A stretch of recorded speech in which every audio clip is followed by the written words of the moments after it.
Chapter 7. Tomorrow we disappear into the unknown. I will not bore those whom this narrative may reach by an account of our luxurious voyage upon the Booth liner, nor will I tell of our week's stay at Pera, save that I should wish to acknowledge the great kindness of the Pereira de Pinta Company in helping us to get together our equipment. I will also allude very briefly to our river journey, up a wide, slow-moving, clay-tinted stream, in a steamer which was little smaller than that which had carried us across the Atlantic.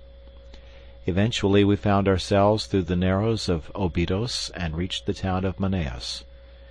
Here we were rescued from the limited attractions of the local inn by Mr. Shortman, the representative of the British and Brazilian Trading Company. In his hospital fazenda we spent our time until the day when we were empowered to open the letter of instructions given to us by Professor Challenger.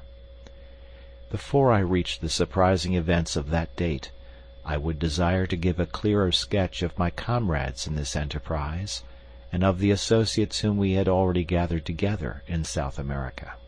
I speak freely, and I leave the use of my material to your discretion, Mr. McArdle, since it is through your hands that this report must pass before it reaches the world. The scientific attainments of Professor Summerlee are too well known for me to trouble to recapitulate them. He is better equipped for a rough expedition of this sort than one would imagine at first sight.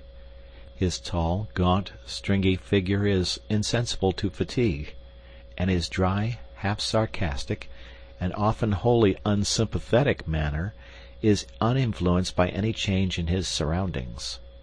Though in his 66th year, I have never heard him express any dissatisfaction at the occasional hardships which we have had to encounter. I had regarded his presence as an encumbrance to the expedition, but as a matter of fact, I am now well convinced that his power of endurance is as great as my own. In temper, he is naturally acid and skeptical. From the beginning he has never concealed his belief that Professor Challenger is an absolute fraud, that we are all embarked upon an absurd wild-goose chase, and that we are likely to reap nothing but disappointment and danger in South America, and corresponding ridicule in England. Such are the views which, with much passionate distortion of his thin features and wagging of his thin, goat-like beard, he poured into our ears all the way from Southampton to Manaos. Since landing from the boat he has obtained some consolation from the beauty and variety of the insect and bird life around him, for he is absolutely wholehearted in his devotion to science. He spends his days flitting through the woods with his shotgun and his butterfly net, and his evenings in mounting the many specimens he has acquired. Among his minor peculiarities are that he is careless as to his attire, unclean in his person, exceedingly absent-minded in his habits, and addicted to smoking a short briar pipe, which is seldom out of his mouth. He has been upon several scientific expeditions in his youth, he was with Robertson in Papua, and the life of the camp and the canoe is nothing fresh to him. Lord John Roxton has some points in common with Professor Summerlee, and others in which they are the very antithesis to each other. He is 20 years younger, but has something of the same spare, scraggy physique. As to his appearance, I have, as I recollect, described it in that portion of my narrative which I have left behind me in London. He is exceedingly neat and prim in his ways, dresses always with great care in white drill suits and high brown mosquito boots, and shaves at least once a day. Like most men of action, he is laconic in speech, and sinks readily into his own thoughts, but he is always quick to answer a question or join in a conversation, talking in a queer, jerky, half-humorous fashion. His knowledge of the world, and very especially of South America, is surprising, and he has a wholehearted belief in the possibilities of our journey which is not to be dashed by the sneers of Professor Summerlee. He has a gentle voice and a quiet manner, but behind his twinkling blue eyes there lurks a capacity for furious wrath and implacable resolution, the more dangerous because they are held in leash. He spoke little of his own exploits in Brazil and Peru, but it was a revelation to me to find the excitement which was caused by his presence among the riverine natives, who looked upon him as their champion and protector. The exploits of the Red Chief, as they called him, had become legends among them, but the real facts, as far as I could learn them, were amazing enough. These were that Lord John had found himself some years before in that no-man's land which is formed by the half-defined frontiers between Peru, Brazil, and Colombia. In this great district the wild rubber tree flourishes, and has become, as in the Congo, a curse to the natives which can only be compared to their forced labor under the Spaniards upon the old silver mines of Darien. A handful of villainous half-breeds dominated the country, armed such Indians as would support them, and turned the rest into slaves, terrorizing them with the most inhuman tortures in order to force them to gather the India rubber, which was then floated down the river to Para. Lord John Roxton expostulated on behalf of the wretched victims, and received nothing but threats and insults for his pains.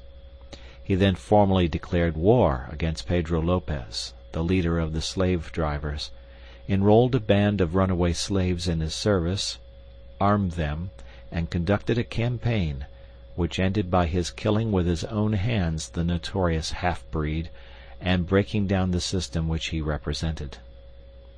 No wonder that the ginger-headed man with the silky voice and the free and easy manners was now looked upon with deep interest upon the banks of the great South American river, though the feelings he inspired were naturally mixed, since the gratitude of the natives was equaled by the resentment of those who desired to exploit them. One useful result of his former experiences was that he could talk fluently in the Lingoa Geral, which is the peculiar talk, 1/3 Portuguese and 2/3 Indian, which is current all over Brazil. I have said before that Lord John Roxton was a South Americomaniac. He could not speak of that great country without ardor, and this ardor was infectious, for, ignorant as I was, he fixed my attention and stimulated my curiosity. How I wish I could reproduce the glamour of his discourses, that peculiar mixture of accurate knowledge and of racy imagination which gave them their fascination, until even the professor's cynical and skeptical smile would gradually vanish from his thin face as he listened. He would tell the history of the mighty river so rapidly explored, for some of the first conquerors of Peru actually crossed the entire continent upon its waters, and yet so unknown in regard to all that lay behind its ever-changing banks. "What is there?" he would cry, pointing to the north. "Wood and marsh and unpenetrated jungle. Who knows what it may shelter? And there to the south, a wilderness of swampy forest, where no white man has ever been. The unknown is up against us on every side. Outside the narrow lines of the rivers, what does anyone know? Who will say what is possible in such a country? Why should old man Challenger not be right?" At which direct defiance the stubborn sneer would reappear upon Professor Summerlee's face, and he would sit, shaking his sardonic head in unsympathetic silence, behind the cloud of his briar-root pipe. So much for the moment for my two white companions, whose characters and limitations will be further exposed, as surely as my own, as this narrative proceeds. But already we have enrolled certain retainers who may play no small part in what is to come. The first is a gigantic Negro named Zambo, who is a black Hercules, as willing as any horse, and about as intelligent. Him we enlisted at Para, on the recommendation of the steamship company, on whose vessels he had learned to speak a halting English. It was at Para also that we engaged Gomez and Manuel, two half-breeds from up the river, just come down with a cargo of redwood. They were swarthy fellows, bearded and fierce, as active and wiry as panthers. Both of them had spent their lives in those upper waters of the Amazon which we were about to explore, and it was this recommendation which had caused Lord John to engage them. One of them, Gomez, had the further advantage that he could speak excellent English. These men were willing to act as our personal servants, to cook, to row, or to make themselves useful in any way at a payment of $15 a month. Besides these, we had engaged 3 Mojo Indians from Bolivia, who are the most skillful at fishing and boat work of all the river tribes. The chief of these we called Mojo, after his tribe, and the others are known as Jose and Fernando. 3 white men, then, 2 half-breeds, 1 Negro, and 3 Indians made up the personnel of the little expedition, which lay waiting for its instructions at Manaos before starting upon its singular quest. At last, after a weary week, the day had come, and the hour. I ask you to picture the shaded sitting-room on the Fazenda St. Ignacio, 2 miles inland from the town of Manaos. Outside lay the yellow, brassy glare of the sunshine, with the shadows of the palm trees as black and definite as the trees themselves. The air was calm, full of the eternal hum of insects, a tropical chorus of many octaves, from the deep drone of the bee to the high, keen pipe of the mosquito. Beyond the veranda was a small cleared garden, bounded with cactus hedges and adorned with clumps of flowering shrubs, round which the great blue butterflies and the tiny humming-birds fluttered and darted in crescents of sparkling light. Within, we were seated round the cane table, on which lay a sealed envelope. Inscribed upon it, in the jagged handwriting of Professor Challenger, were the words, "Instructions to Lord John Roxton and party, to be opened at Manaos upon July 15th at 12 o'clock precisely." Lord John had placed his watch upon the table beside him. "We have 7 more minutes," said he. "The old dear is very precise." Professor Summerlee gave an acid smile as he picked up the envelope in his gaunt hand. "What can it possibly matter whether we open it now or in 7 minutes?" said he.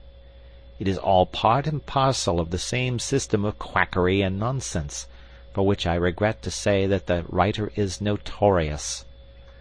"Oh, come, we must play the game according to rules," said Lord John. "It's old man Challenger's show, and we are here by his good will, so it would be rotten bad form if we didn't follow his instructions to the letter." "A pretty business it is," cried the Professor bitterly. "It struck me as preposterous in London, but I'm bound to say that it seems even more so upon closer acquaintance. I don't know what is inside this envelope, but, unless it is something pretty definite, I shall be much tempted to take the next downriver boat and catch the Bolivia at Para. After all, I have some more responsible work in the world than to run about disproving the assertions of a lunatic. Now, Roxton, surely it is time." "Time it is," said Lord John. "You can blow the whistle." He took up the envelope and cut it with his penknife. From it he drew a folded sheet of paper. This he carefully opened out and flattened on the table. It was a blank sheet. He turned it over. Again it was blank. We looked at each other in a bewildered silence, which was broken by a discordant burst of derisive laughter from Professor Summerlee. "It is an open admission," he cried. "What more do you want? The fellow is a self-confessed humbug. We have only to return home and report him as the brazen impostor that he is." "Invisible ink," I suggested. "I don't think," said Lord Roxton, holding the paper to the light.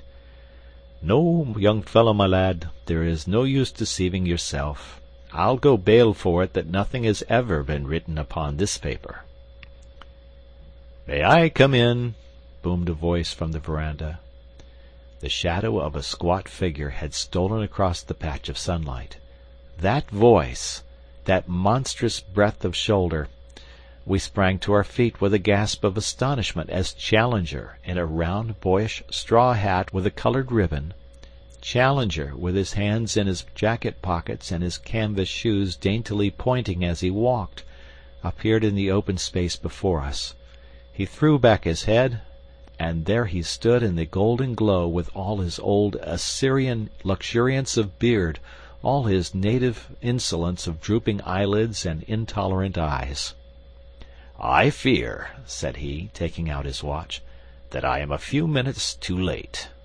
When I gave you this envelope I must confess that I had never intended that you should open it, for it had been my fixed intention to be with you before the hour.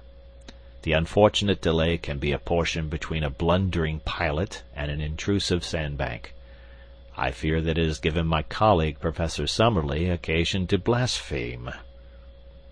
"I am bound to say, sir," said Lord John, with some sternness of voice, "that your turning up is a considerable relief to us, for our mission seemed to have come to a premature end. Even now I can't for the life of me understand why you should have worked it in so extraordinary a manner." Instead of answering, Professor Challenger entered, shook hands with myself and Lord John, bowed with ponderous insolence to Professor Summerlee, and sank back into a basket chair, which creaked and swayed beneath his weight. "Is all ready for your journey?" he asked. "We can start tomorrow." "Then so you shall. You need no chart of directions now, since you will have the inestimable advantage of my own guidance. From the first I had determined that I would myself preside over your investigation.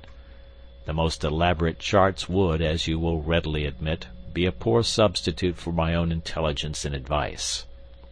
As to the small ruse which I played upon you in the matter of the envelope, it is clear that, had I told you all my intentions, I should have been forced to resist unwelcome pressure to travel out with you." "Not from me, sir," exclaimed Professor Summerlee heartily, "so long as there was another ship upon the Atlantic."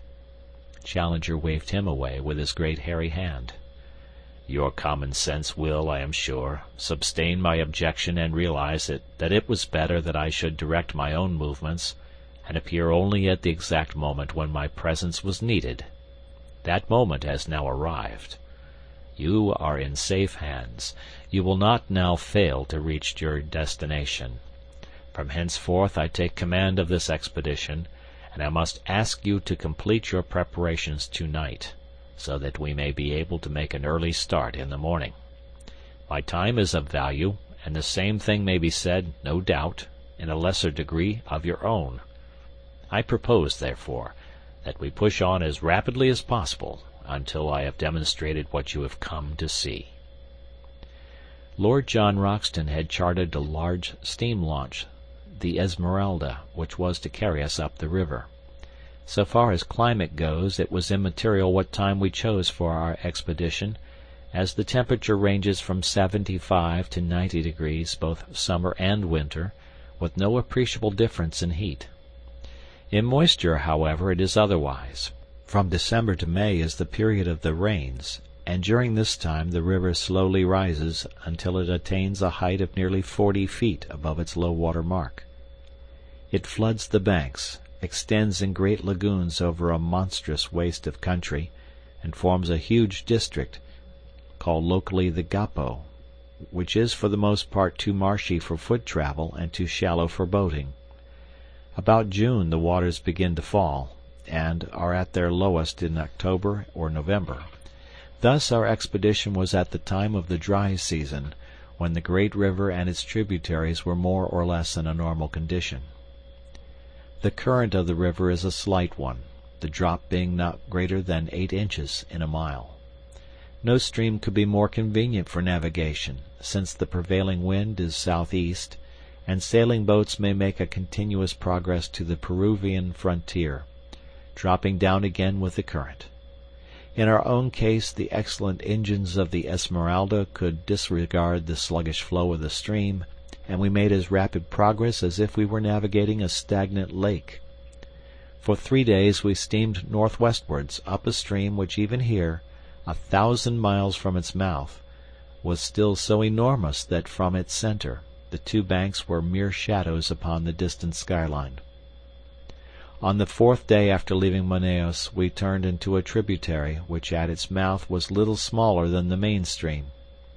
It narrowed rapidly, however, and after 2 more days' steaming we reached an Indian village, where the professor insisted that we should land, and that the Esmeralda should be sent back to Manaos.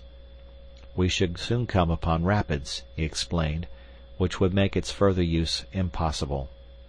He added privately that we were now approaching the door of the unknown country, and that the fewer whom we took into our confidence, the better it would be. To this end also he made each of us give our word of honor that we would publish or say nothing which would give any exact clue as to the whereabouts of our travels, while the servants were all solemnly sworn to the same effect. It is for this reason that I am compelled to be vague in my narrative, and I would warn my readers that in any map or diagram which I may give, the relation of places to each other may be correct, but the points of the compass are carefully confused, so that in no way can it be taken as an actual guide to the country. Professor Challenger's reasons for secrecy may be valid or not, but we had no choice but to adopt them, for he was prepared to abandon the whole expedition rather than modify the conditions upon which he would guide us. It was August 2nd when we snapped our last link with the outer world by bidding farewell to the Esmeralda. Since then 4 days have passed, during which we have engaged 2 large canoes from the Indians, made of so light a material, skins over a bamboo framework, that we should be able to carry them round any obstacle. These we have loaded with all our effects, and have engaged 2 additional Indians to help us in the navigation. I understand that they are the very 2, Ataka and Ipatu by name, who accompanied Professor Challenger upon his previous journey. They appeared to be terrified at the prospect of repeating it, but the chief has patriarchal powers in these countries, and if the bargain is good in his eyes, the clansman has little choice in the matter.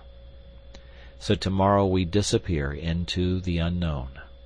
This account I am transmitting down the river by canoe, and it may be our last word to those who are interested in our fate. I have, according to our arrangement, addressed it to you, my dear Mr. McArdle, and I leave it to your discretion to delete, alter, or do what you like with it. From the assurance of Professor Challenger's manner, and in spite of the continued skepticism of Professor Summerlee, I have no doubt that our leader will make good his statement, and that we are really on the eve of some most remarkable experiences. End of chapter.